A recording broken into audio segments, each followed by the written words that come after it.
Welcome to today's Explainer. We're jumping right in to audit the incredible machine that is the human body. We're going to look closely at physical development, the real nuts and bolts of postural mechanics, and the highly specific physiological landscape of women in sports. So whether you're a dedicated athlete pushing your limits or just someone looking to optimize your everyday movement, the structural blueprints we're about to explore are absolutely foundational to your health. Let's get to it. Okay, let's dive into this. Here's our roadmap for today. Number 1, physical activity baseline rules. 2, health risks and benefits. 3, common postural deformities. 4, correcting posture and alignment. And finally, number 5, women in sports. Starting off with Section 1, physical activity baseline rules and the WHO guidelines for movement.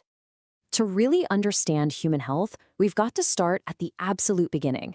The World Health Organization has set these universal baselines, and honestly, it's fascinating to see how our body's requirements evolve over time.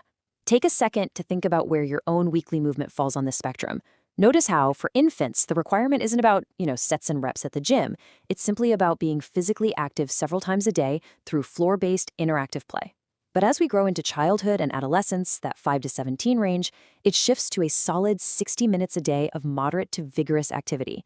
And then as adults aged 18 to 64, the sweet spot becomes 150 to 300 minutes per week of moderate intensity aerobic work.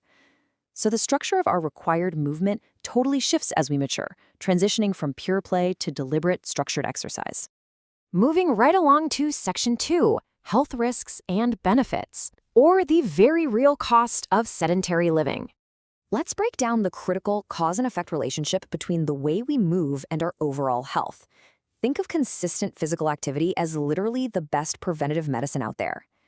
As listed here, hitting those baselines directly reduces the risk of cardiovascular disease, incident type 2 diabetes, and even certain cancers.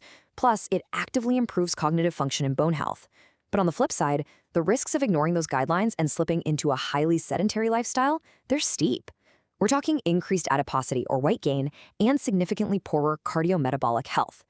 The major takeaway here is simple but profound. Consistent movement is a completely non-negotiable requirement for the human machine to run efficiently. Section 3, common postural deformities. Let's look at what happens when our mechanics fail. Actually, do me a favor real quick. Take a second to check how you're sitting or standing right now. Good posture isn't just about looking confident. It's a very precise biomechanical state.